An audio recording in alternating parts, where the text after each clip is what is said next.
Hi everyone, welcome to stocks with Rohit. हमारा recent Sunday homework stock था GNG electronics, जो कि ट्रेड कर रहा है 365 के पास, और मैंने इसका कहा था कि डिप लेवल भी 365 है। आज इस पूरे वीडियो में हम डिस्कस करेंगे कि कंपनी के फंडामेंटल्स कैसे हैं, कंपनी की ग्रोथ कैसी है और कंपनी में एक्सपांशन प्लान्स क्या चल रहे हैं, और कंपनी का जो कैपेसिटी है वो कहाँ तक के बढ़ सकता है। ये आज पूरे इस लेक्चर में, पूरे इस वीडियो में हम डिस्कस करेंगे। चार्ट देखेंगे कि कहाँ पर ये ट्रेड कर रहा है। देखिए, मार्केट्स बहुत तेजी से गिर रहे हैं because of the war, but ये वॉर अभी कितने दिन चलेगा, कब खत्म होगा हमें नहीं पता, पर जब भी खत्म होगा तो हमें एक अपॉर्चुनिटी जरूर देगा। और ये पर्टिकुलर जो डेज चल रहे हैं जहां पर मार्केट्स कंटिन्यूअसली गिरते जा रहे हैं, निफ्टी 22,000 के पास आ गया है, तो ये हमारे लिए एक बाइंग ऑन डिप अपॉर्चुनिटी जरूर है। भले ही आपको अभी लगेगा कि बाइंग ऑन डिप अपॉर्चुनिटी आप 23,500 से बोलते आ रहे हो, लेकिन अभी 22,500 आ गया है। लेकिन कहां तक के मार्केट जाएगा, बॉटम क्या होगा हमें नहीं पता होगा, इसलिए हर लेवल पर थोड़ा थोड़ा कर हम ऐड जरूर करेंगे, और ये हमारा लॉन्ग टर्म कंपाउंडिंग करके देगा वेल्थ को। तो इसलिए डरिए मत, अभी मार्केट में स्टेबल रहना जरूरी है। मार्केट को कम देखेंगे तो भी चलेगा, लेकिन अभी आपको पैनिक नहीं करना है, पैनिक सेलिंग नहीं करना है, क्योंकि ऐसे गिरते हुए मार्केट में अगर आप अभी बेचोगे तो आप जब भी मार्केट बढ़ेगा तो उस रैली में पार्टिसिपेट नहीं कर पाओगे। इसलिए मैं हमेशा कहते आता हूं कि ऐसे गिरते हुए मार्केट में आपको मार्केट में ऐड ही करना है, मार्केट से निकालना कुछ भी नहीं है। अगर म्यूचुअल फंड है आपके तो उसको टॉपअप भी कीजिए, अगर आपका पोर्टफोलियो है तो वेट कीजिए, अगर फंडामेंटली स्ट्रॉन्ग स्टॉक्स आप होल्ड कर रहे हैं। देखिए, मार्केट बहुत तेजी से गिर रहा है। आज अगर मैं बात करूं तो हर शेयर 5% डाउन है, लेकिन हमें ये ध्यान देना होगा कि ऐसे गिरते हुए समय में पेशेंस रखना इंपॉर्टेंट है, कामनेस इंपॉर्टेंट है। मार्केट गिरेंगे जरूर, लेकिन अगर आप पेशेंस रहेंगे तो जब रिकवर करेंगे तो आपके अच्छे फंडामेंटल शेयर्स भी रिकवर कर जाएंगे। अब मैं आता हूं जीएनजी इलेक्ट्रॉनिक्स पर। अभी प्रॉब्लम क्या चल रही है उस पर डिस्कस करेंगे, और ये पर्टिकुलर शेयर कहां पर क्या प्रॉब्लम सॉल्व करता है वो भी डिस्कस करेंगे। देखिए, जीएनजी इलेक्ट्रॉनिक्स बनाता है रीफर्बिश्ड लैपटॉप्स, मोबाइल्स, डेस्कटॉप और सर्वर्स। तो अभी प्रॉब्लम क्या है, टेक इज गेटिंग एक्सपेंसिव। अगर मैं बात करूं लैपटॉप की, तो लैपटॉप आज इतना इन्फ्लेशन बढ़ गया है कि लैपटॉप के रेट्स भी आपको बढ़ते हुए दिख रहे हैं। जो लैपटॉप 30,000 का आता था आज वो 50,000 का आता है, जो 50,000 का आता था वो 80,000 का आने लग गया है। और यहाँ पर आपको क्लियरली दिखता है कि आपका टेक बहुत महंगा होते जा रहा है, और वहीं आ जाती है demand refurbished laptop, smartphones, desktops और सर्वर्स की। दूसरी बात यह है कि आपका लैपटॉप अगर खराब होता है तो आप उसको डिस्पोज कहाँ करते हो। डिस्पोज करने के लिए आपको कहीं ना कहीं तो डिस्पोज करना होगा, और इसको डिस्पोज करना एक बहुत ही बड़ी प्रॉब्लम बन चुका है पूरे अर्थ के लिए, जिसकी वजह से आपका ई वेस्ट बढ़ते ही जा रहा है, एक्सप्लोड होते जा रहा है। और धीरे धीरे अगर आप रिफर्बिशमेंट करेंगे तो ये पर्टिकुलर प्रॉब्लम भी सॉल्व होगी। कोर इंजन क्या है जीएनजी इलेक्ट्रॉनिक का, यहाँ पर बिजनेस मॉडल क्या है। देखिए, जीएनजी का नाम था पहले इलेक्ट्रॉनिक बाजार, अब हो चुका है जीएनजी इलेक्ट्रॉनिक्स। ये क्या करता है, यूज्ड आईसीटी डिवाइसेस, आईसीटी मतलब इंफॉर्मेशन एंड कम्युनिकेशन टेक्नोलॉजी, मतलब आपके डेस्कटॉप हो गए, लैपटॉप हो गए, सर्वर हो गए, मोबाइल हो गए, ये डिवाइसेस को ग्लोबली सोर्स करता है। उसके बाद फैक्ट्री में टेस्टिंग, डेटा वाइपिंग और यहाँ पर आपको रिपेयरिंग करके देता है। रिपेयरिंग करने के बाद इसके मेजॉरिटी क्लाइंट 99.7% क्लाइंट्स आपको B2B है, मतलब ये डायरेक्टली कस्टमर से नहीं करता है। मतलब इसके जो भी क्लाइंट्स है वो बिजनेस क्लाइंट्स है, मतलब माइक्रोसॉफ्ट, लिनेवो और भी दूसरे laptop related clients, B2B clients और डिस्ट्रीब्यूटर को बेचता है, जहां से आगे और कस्टमर को ये बेचता है। आफ्टर सेल सर्विसेज भी प्रोवाइड करता है और स्ट्रॉन्ग वारंटी भी देता है। और क्वालिटी इसका एक मेजर इंपॉर्टेंस है कि कंपनी क्वालिटी पे कभी भी कॉम्प्रोमाइज नहीं करती है। यह एक इंटीग्रेटेड असेट लाइट मॉडल है। कंपनी को ज्यादा इन्वेस्टमेंट नहीं करना है, ज्यादा डेट भी नहीं लेना है, लेकिन वर्किंग कैपिटल जरूर लगता है इनके एम्प्लॉयज को पे करने के लिए। और अगर आप एम्प्लॉयज देखेंगे तो एक्चुअली में 700 एम्प्लॉय कंपनी ने पिछले एक साल में हायर किए हैं, मतलब डबल हो चुके हैं एम्प्लॉयज कंपनी के।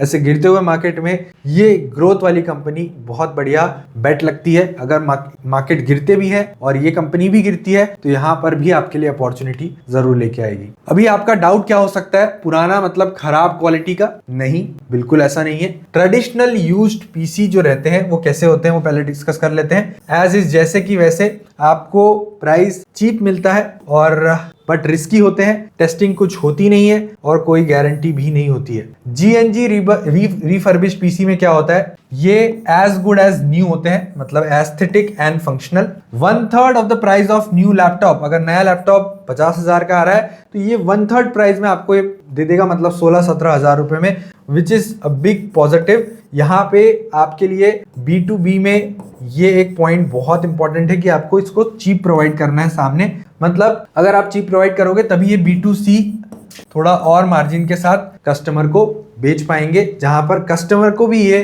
कम सस्ते में पड़ेगा। 21 स्टेप स्ट्रिक्ट क्वालिटी चेक करता है GNG, उसके बाद ही आपको प्रोवाइड करता है आगे रिफर्बिशमेंट। 3 इयर्स का मिनिमम वारंटी इंडिया में, 1 ईयर का इंटरनेशनल वारंटी प्रोवाइड करता है। GNG को क्या अलग बनाता है, ये 3 चीजें अलग बनाती है। Trust and certification, largest Microsoft authorize refurbisher in India. Microsoft बड़ा नाम जुड़ चुका है इनके क्लाइंट्स में। HP और लेनोवो भी सर्टिफाइड पार्टनर है इनके, मतलब बड़े बड़े लैपटॉप कंपनीज जो है इनके पार्टनर्स है, मतलब ये बोलूंगा कि ऑलमोस्ट सारे ही लैपटॉप कंपनीज इनके क्लाइंट है। प्रोसेस मास्टरी, इनकी 21 स्टेप रिफर्बिशमेंट प्रोसेस जो है लेवल 1 से लेवल 3 प्रॉपर हर लैपटॉप को एक एक लेवल पे चेक किया जाता है, 21 स्टेप्स के थ्रू गुजरता है और उसके बाद रिफर्बिशमेंट होता है। और 0 इन्वेंट्री राइट ऑफ इनका अभी तक के रहा है और कोई बैड डेट भी नहीं रहा है, मतलब सुधार ही देते हैं वो लोग लैपटॉप को। ESG एंड सिक्योरिटी सर्टिफिकेशन है इनके पास और साथ साथ में डेटा सिक्योरिटी भी रहती है। इनके सारे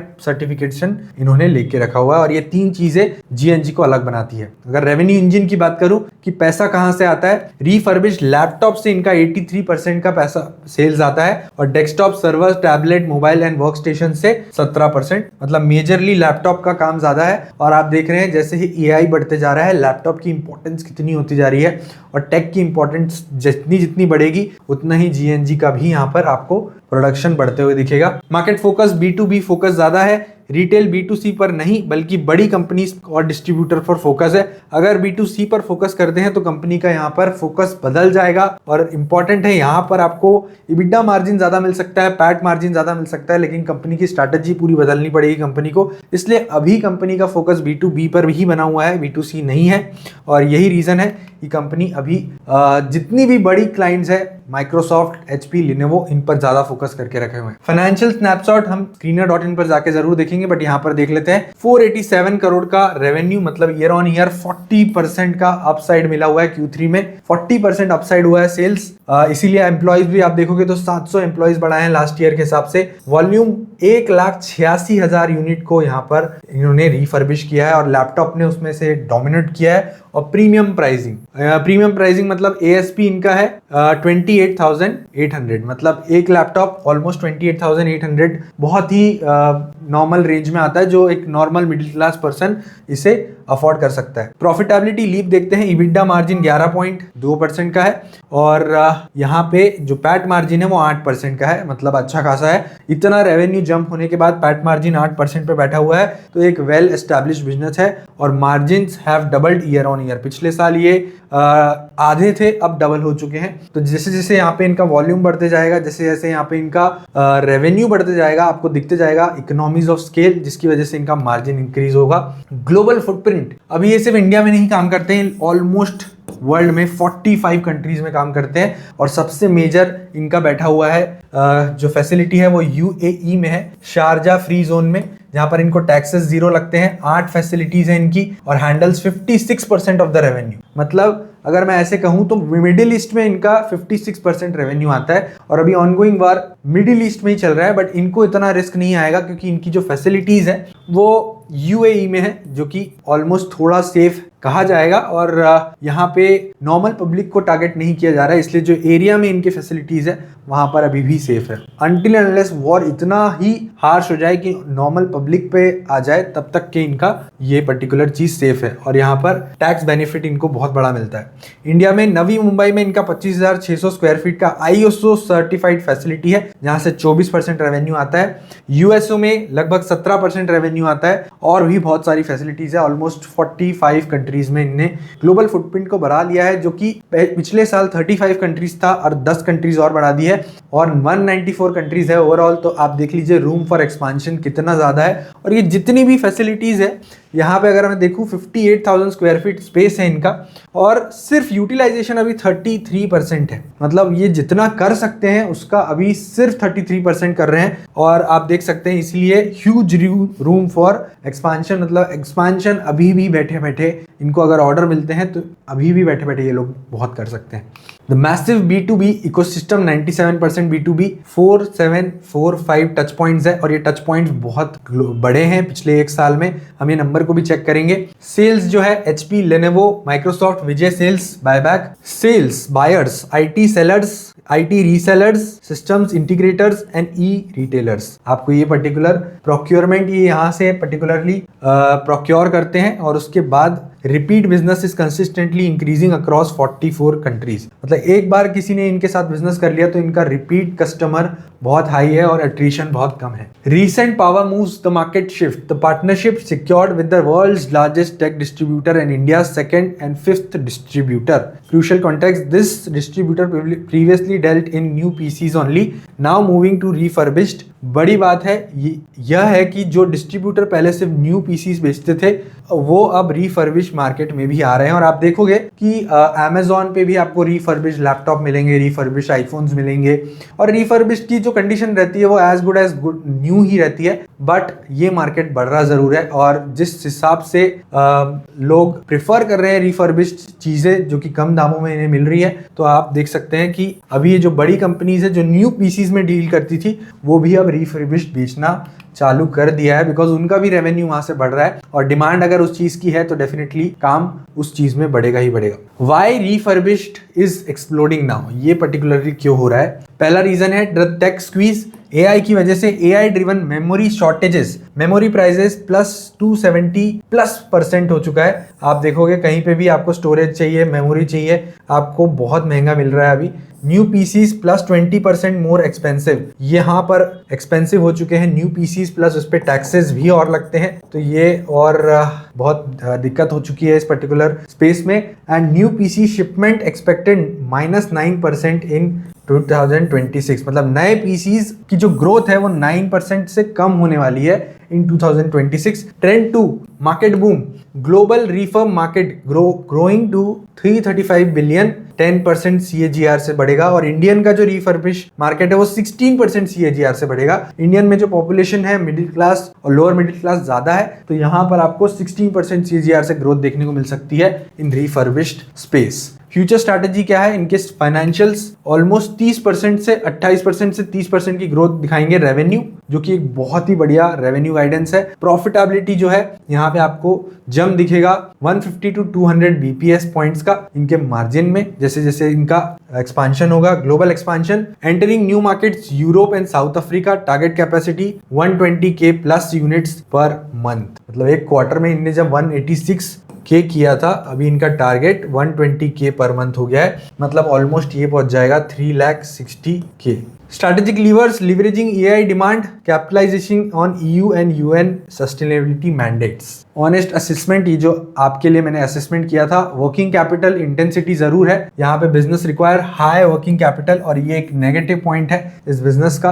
करंटली 120 to 130 डेज और यहाँ पर रिफर्बिश में इनको पेमेंट बिल्कुल लेट आ सकते हैं from the big tech companies जो यहाँ पर लैपटॉप्स बनाती है, मोबाइल्स बनाती है। ग्लोबल सोर्सिंग और इन्वेंट्री होल्ड करने के कारण कैश फंसा रहता है, तो ये एक नेगेटिव पॉइंट जरूर है। डेट लेवल्स हैं कंपनी के, लेकिन इंटरेस्ट कवरेज रेशियो इतना हाई नहीं है, तो यहाँ पर ये इतना एज सच नेगेटिव पॉइंट नहीं रहेगा। Mitigation strategy: management expect higher EBITDA margins 11.5% तक पहुंचने के, to comfortably offset interest cost 9 to 10% with via leverage. एक रिकैप देख लेंगे, 4 पिलर क्या है? Asset light circularity, zero inventory write off, high efficient refurbishment process, unmatched quality provide करता है 3N वारंटी के साथ, B2B डोमिनेंस है, बड़ी कंपनीज इनके क्लाइंट है, ग्लोबल टैक्स इनको प्रॉफिट है, मतलब 0% टैक्स है UAE में, जहां से 56% बिजनेस आता है। और कंक्लूजन यही निकलता है, the future of technology isn't just about building new things, it's about making the old thing as good as new. तो ये इलेक्ट्रॉनिक बाजार इस is perfectly positioned at the intersection of affordability, AI-driven demand and global ESG mandate. Repairs over replacement अब सिर्फ एक trend नहीं, एक necessity बन चुका है, जहां पर लोग अफोर्डेबल चीजें ज्यादा पसंद करेंगे, जहां पे इन्फ्लेशन भी बढ़ते जा रहा है, और जहां इन्फ्लेशन बढ़ेगा आपको रीफर्बिश मार्केट में ज्यादा डिमांड देखने को मिलेगी, क्योंकि लोग कम खर्च करना चाहेंगे, पैसे सेव करना चाहेंगे। और आप देखेंगे कि अभी रीसेंट वॉर की वजह से क्रूड भी बढ़ रहा है, तो ओवरऑल इन्फ्लेशन वर्ल्ड में बढ़ते जाएगा, यूएस में भी बढ़ते जाएगा, इंडिया में भी बढ़ते जाएगा, जिसकी वजह से रीफर्बिश मार्केट आपको और भी ग्रो होते हुए दिखेगा। मैं यहाँ पे डायरेक्टली आ जाता हूँ screener.in पर और फिर जाएंगे हम चार्ट्स पर। screener.in पर एक बार देख लेते हैं। मैंने आपको कहा था 365 इसके लेवल्स हैं।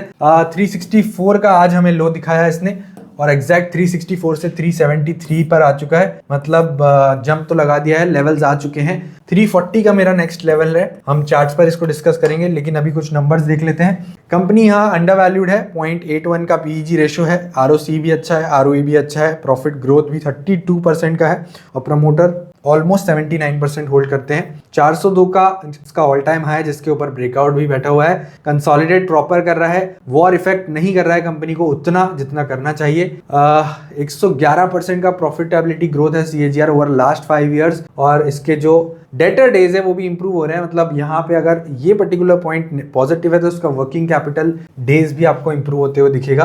अगर आप इसके क्वार्टरली रिजल्ट्स देखोगे तो इंटरेस्ट कवरेज रेशियो ऑलमोस्ट 4 के ऊपर है, तो उसमें कोई दिक्कत नहीं है। इंप्रूव हो रहा है इसका मार्जिन, 11% पहुंच गया है, ये 11.5 तक के पहुंच सकता है, कंपनी ने ऐसा बोला है। सेल्स 255 से ऑलमोस्ट 5 क्वार्टर में 500 CR तक पहुंच गई है, जो कि पर मंथ 120K तक के जाने के, मतलब ऑलमोस्ट आपको 1000 CR तक के ये नेक्स्ट ईयर तक के जाते हुए दिख सकता है पर क्वार्टर, 1000K तक के आपको जाते हुए दिख सकता है पर 2 क्वार्टर्स, मतलब यहाँ पे आपको सेल्स ऑलमोस्ट 2000 CR तक के दिख सकती है नेक्स्ट ईयर। अगर आप देखेंगे यहाँ पर अभी तो 8% है, लेकिन ये 11% तक के इम्प्रूव होने के चांसेस हैं, और अभी आपको प्रॉफिटेबिलिटी भी हर क्वार्टर में बढ़ते हुए दिख रही है, हर ईयर बढ़ते हुए दिख रही है। 2 करोड़ से 7 करोड़, 20 करोड़, 33 करोड़, 52 करोड़, 70 करोड़ और 105 करोड़। अमेजिंग ग्रोथ, और ये ऐसे शेयर्स बिल्कुल मल्टीबैगर कहलाते हैं, जहां पर सेल्स भी बढ़ रही हो, मार्जिन भी बढ़ रहे हो, और साथ साथ में नेट प्रॉफिट भी बढ़ रहा हो। ये पर्टिकुलर चीज आपको बताती है कि यहाँ पर आपको क्या एज पर बैठा हुआ है ये पर्टिकुलर शेयर। और यही रीजन था कि एक स्मॉल कैप कंपनी के होने के बावजूद, ऐसे वॉर टाइम होने के बावजूद इससे मैंने चूज किया। कंपनी पे डेट था 454 करोड़ का, जो कि पे कर दिया कंपनी ने आधा, ऑलमोस्ट 217 करोड़ का डेट बचा हुआ है। और कंपनी का जो रिजर्व्स हैं आप देखोगे ऑलमोस्ट आधे साल में ऑलमोस्ट 3 टाइम्स हो चुका है, which is a very good point. और यही एक रीजन था कि सारी चीजें बहुत अच्छी दिख रही थी, और वर्किंग कैपिटल डेज जो है वो भी इंप्रूव हुआ है, साथ में कैश फ्लो पॉजिटिव है, और यहाँ पे आपको फाइनेंसिंग एक्टिविटी नेगेटिव दिख रही है, तो एज सच कैश फ्लो में भी कोई इश्यू नहीं है, और इसके वर्किंग कैपिटल डेज भी इंप्रूव हो रहे हैं। और ये पर्टिकुलर चीज एक बार डिस्कस करने की इंपॉर्टेंट है। मार्च 2024 में 837 एम्प्लॉयड थे, अब यहाँ पर 1500 एम्प्लॉय हो गए, डबल हो चुके हैं। Number of customers touch point यहाँ पे 3252 थे, 4515, मतलब क्लियरली आपको अमेजिंग ग्रोथ टच पॉइंट्स में भी देखने को मिल रही है। तीसरी चीज प्रोक्योरमेंट पार्टनर्स 157 से 600 तक पहुंच गए हैं, अमेजिंग ग्रोथ।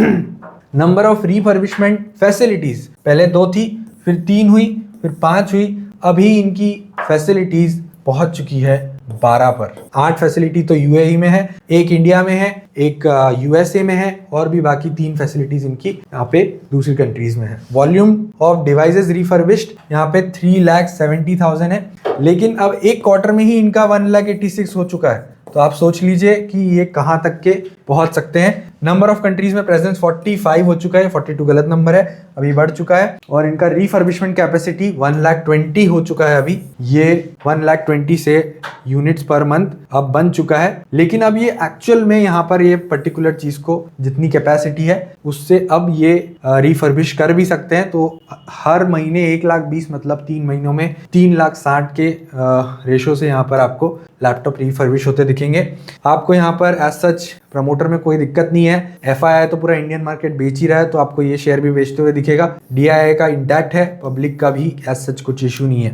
डायरेक्टली आ जाते हैं अब चार्ट्स पर। चार्ट्स में ज्यादा कुछ देखने लायक नहीं है, वीकली चार्ट पर बैठा हुआ हूँ, और यहाँ पे आपको 401 के लेवल पर ब्रेकआउट मिल रहा है, पर ब्रेकआउट रिलेटेड ट्रेडिंग करना अभी इस मार्केट में सही नहीं होगा। ये देखिए, ये शेयर अभी आपको 368 रुपए पर दिख रहा है। और अगर मैं बात करूं इसका डेली सपोर्ट, तो एग्जैक्ट 262 पर इसका डेली सपोर्ट था और इसने आज अपना डेली सपोर्ट लिया भी है।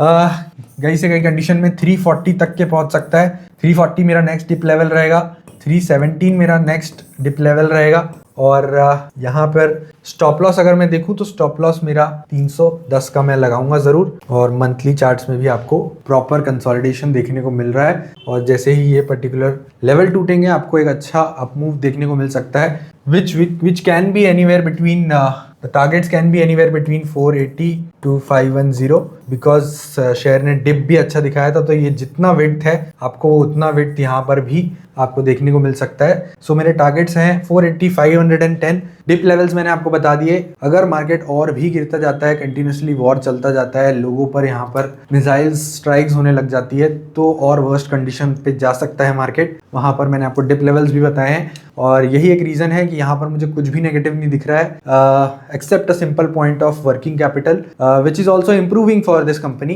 यही रीज़न था, इसलिए मैंने इसको संडे होमवर्क चूज़ किया। आपको कैसा लगा ये वीडियो मुझे कमेंट सेक्शन में ज़रूर बताना। जीएनजी पे अपना पूरा एनालिसिस करके कमेंट सेक्शन में ड्रॉप ज़रूर करना कि कहीं मैं गलत तो नहीं, कुछ पॉइंट में गलत पॉइंट तो नहीं बताया। ये सारी चीज़ें आप चेक कीजिए और देखते रहिए स्टॉक्स विद रोहित।